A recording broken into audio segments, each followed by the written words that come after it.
अगं अनुराधा, माझ्या ऑफिसच्या मित्राच्या लग्नाचा 28वा वाढदिवस आहे. तो म्हणत होता की वहिनीला सुद्धा घेऊन या. आपण असं करू, आज 8 वाजता दोघे पण एक छान गिफ्ट घेऊन जाऊ. ठीक आहे ना? प्रकाशराव आपल्या बायकोला अनुराधा ताईला विचारत होते. मला कुठे नाही यायचं, तुमचं तुम्ही जावा. असं पण आज संध्याकाळी प्रथमेश आणि नीता संध्याकाळी लग्नाला जाणार आहेत. प्रथमेशच्या मित्राचं लग्न आहे. त्या लग्नासाठी प्रथमेश आणि नीता जाणार आहेत, त्यामुळे मी तर माझ्या लेकाबरोबरच त्या लग्नाला जाणार आहे.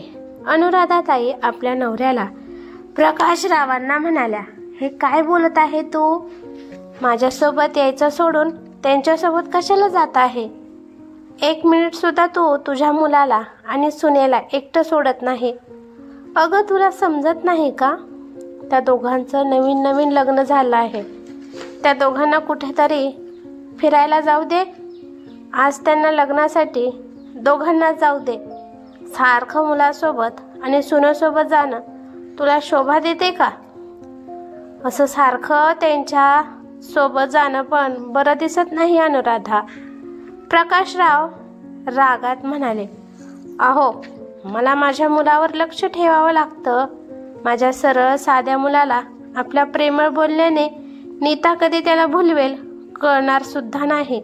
आधीच तर त्या नीताने माझ्या पोराला जाळ्यात ओढून त्याच्यासोबत लग्न केलं आहे. आता याच्यापुढे मी माझ्या मुलावर लक्ष ठेवणार आहे, नाहीतर ती आपल्यापासून पण माझ्या मुलाला घेऊन जाईल. तिला मी या घरात काहीच म्हणायचं नाही का? बघता बघता ती या घराची मालकीण कधी होईल आपल्याला कळणार सुद्धा नाही. त्यामुळे आताच आपल्याला तिला धाकात ठेवावे लागेल. आपल्याला या घरातून आपली सून कधी हाकलून देईल हे देखील कळणार सुद्धा नाही.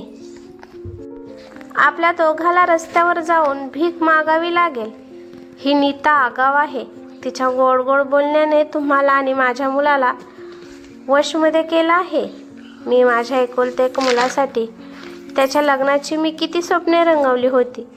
त्याच्या लग्नासाठी माझी खूप हौस होती. मी विचार केलता की एका चांगल्या परिवारामध्ये मुलीला पाहून लग्न करेल. खूप सारी मुलीकडची आपली परिस्थिती पाहून हुंडा द्यायला तयार होते आणि सगळं माझ्या इच्छावर या नीताने पाणी फेरलं. आपण प्रथमेशच्या म्हणण्यानुसार मुलीकडून हुंडा घेतला नाही, तरी पण मुलीच्या वडिलांनी स्वतःहून मुलीला काही सुद्धा दिले नाही. एकदम साधं लग्न करून मुलीला आपल्या घरी पाठवलं.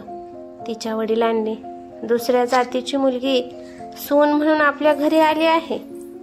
आता तर लग्नात दागिने आणि पाहिजे त्या वस्तू सासरच्यांना देतात. नीता खूप चलाक आहे. फक्त तिच्या वडिलांनी पैसे होते 20 लाख रुपये आपल्या मुलीला दिले आहे. अगं अनुराधा, नीताच्या वडिलांनी लग्नात खूप छान पाहुण्याची तयारी केली होती. त्यांच्या ऐपतीनुसार तर खूपच उत्तम होते. आणि असं पण देवाच्या दयाने आपल्याला काय कमी आहे? आपण का भीक मागे आहे का? मुलीकडच्या माणसांना आपण हुंडा मागायला? प्रकाशराव त्यांच्या बायकोला अनुराधा ताईला समजवण्याचा प्रयत्न करत होते.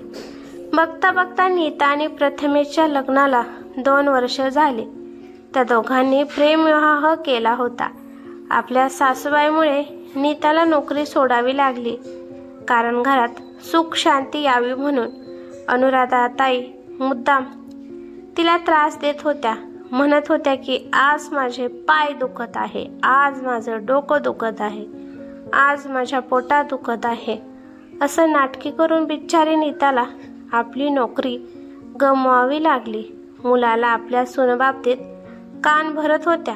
नीताकडून सगळे घरातले कामे करून घेत होत्या. आपल्या मुलाला जेवढं सुनबाईपासून लांब ठेवू शकेल तेवढं अनुराधा ताईंना बरं वाटत होतं. त्यांची नजर नीतावरच असायची.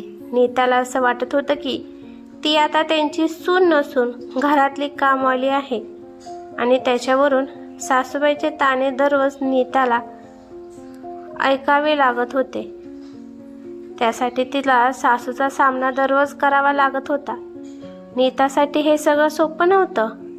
आपलं कोण अपमान करत असेल तर आपलं मन कधीच आनंदी राहणार नाही आणि आपण कधीच त्या माणसाकडे आणि त्या बोलण्याकडे दुर्लक्ष करू शकत नाही.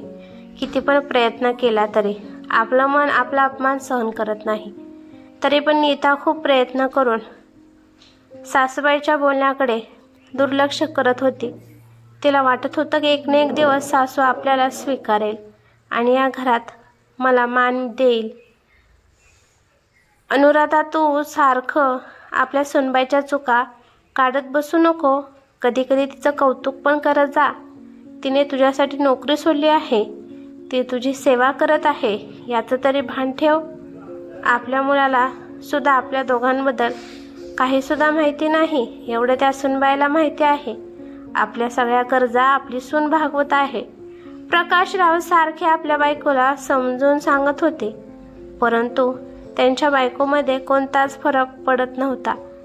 आई, मी 7-8 दिवसांसाठी काही कामानिमित्त मनालीला जाणार आहे, तर मी विचार केला आहे की मी नीताला सुद्धा सोबत घेऊन जावं, ती पण जरा फिरेल. प्रथमेशने आपल्या आईला सांगितले. अनुराधाताईने आपल्या मुलाकडे फक्त हा म्हणून डोकं हलवलं, परंतु त्यांच्या शैतानी डोक्यामध्ये काहीतरी शिजत होतं. प्रथमेश आणि नीता एक दिवस जाण्याच्या आधीच नाटक करून बाथरूममधून पडल्याचे नाटक करून त्या मोठ्याने ओरडायला लागल्या. त्या सगळ्यांसमोर खूप लागले आहे अशी ॲक्टिंग करत होत्या की माझं खूप दुखत आहे. आई, तुला मी या अवस्थेत कसं काय सोडून जाऊ? प्रथमेश आईला म्हणाला. अरे बाळा, मला काही नाही झालं. तू ऑफिसच्या कामानिमित्त चालला आहे ना, तर तू जा आणि नीताला माझ्यापाशी राहू दे. अनुराधाताई म्हणाल्या. किती दिवस आई तू आता अशीच अंथरुणात राहणार आहे? मी तुला दवाखान्यात नेतो. अगं, गेल्या 2 वर्षापासून तुझं काही ना काही सारखं होतच आहे तुला. आपण एक काम करू, एकदा सगळं चेकिंग करू, प्रथमेश म्हणाला आणि नीताला म्हणाला की मला हेल्प कर आणि आईला उठव, आपण आता तिला दवाखान्यात घेऊन जाऊ. अरे बाळा, डॉक्टरकडे जाण्याची काहीच गरज नाही, विनाकारण पैसे जातील. 2 दिवसात मी लगेच बरी होईल. अनुराधाताई म्हणाल्या. नाही आई, ह्यावेळेस तर मी तुला डॉक्टरांना दाखवल्याशिवाय राहणारच नाही. त्यांचा मुलगा प्रथमेश त्याच्या आईला घेऊन डॉक्टरपाशी गेला. त्याचा मित्र डॉक्टर होता. त्याच्या मित्राने एक्सरे काढला. अजून काही टेस्ट करावी लागतील म्हणाला. एक्सरे रिपोर्ट पाहिल्यानंतर डॉक्टर म्हणाले की तुम्ही बाथरूममधून घसरला आहे, त्यामुळे तुमच्या मणक्याला खूप जास्त जखम झाली आहे आणि ती जखम ऑपरेशन केल्याशिवाय नीट होणार नाही. तुमचं लगेच ऑपरेशन करावं लागेल. ऑपरेशनचं नाव काढल्यावर अनुराधाताईचे हातपाय थरथर कापू लागले. त्यांना भीती वाटू लागली.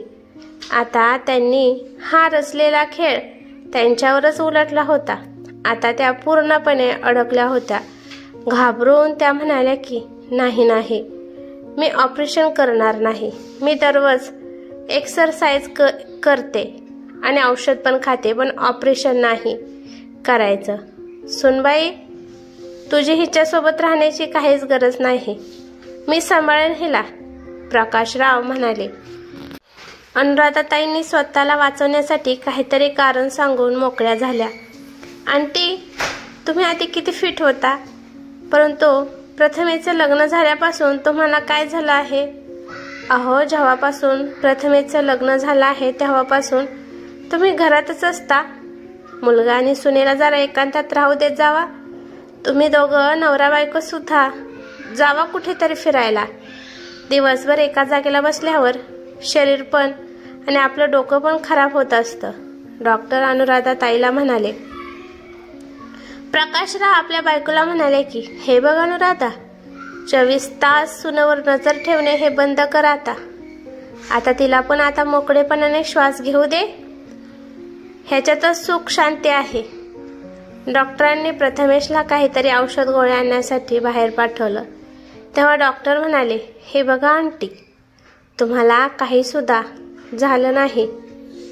हे अंकलने मला तसे खोटे तुमच्या मुलाला सांगायला सांगितले होते, त्यामुळे घाबरण्याची काहीच गरज नाही. तुमच्या शरीराला काही सुद्धा झाले नाही। तुम्ही हे आजारपणाचं नाटक करत जाऊ नका। एखाद्याला खरंच आजारपण असेल तर त्या माणसाच्या मनावर काय परिणाम होतात ते तुम्हाला माहीत नाही। त्या माणसाच्या बरोबर सगळ्या कुटुंबाला त्याचा सामना करावा लागतो। सगळं कुटुंब मानसिक, आर्थिक आणि शारीरिक याने परेशान होतं। नंतर प्रकाशराव म्हणाले, अगं अनुराधा, तुझ्या या वागण्यामुळे एक दिवस आपला मुलगा आणि सून सुद्धा आपल्यापासून दूर जातील याचा तरी विचार ठेव। अगं तुझा मुलगा नाही आहे, तो आता नीताचा नवरा आहे। नीता पण आपल्या घरातील एक सदस्य आहे। ही गोष्ट तू जेवढ्या लवकर एक्सेप्ट करशील तेवढं तुझ्यासाठी चांगलं आहे। आपल्या सुनेला तिचं स्थान तू दिलं पाहिजे, प्रकाशरावने स्पष्ट शब्दात सांगितलं।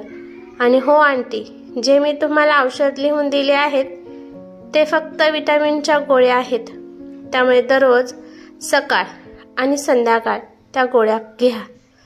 घरी आल्यानंतर अनुराधाताईने आपल्या सुनबाईला म्हणतात की सुनबाई, मला आता बरं वाटत आहे, तू प्रथमेश सोबत फिरायला जा। पण काय सासूबाई, माझ्यासाठी येताना काहीतरी खरेदी करून ये, अनुराधाताईने हसून म्हणाल्या।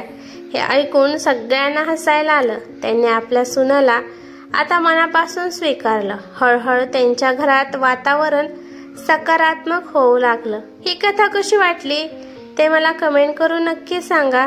कथा आवडली तर लाईक शेअर नक्की करा आणि चॅनलवर ते नवीन असाल तर चॅनलला सबस्क्राईब करा।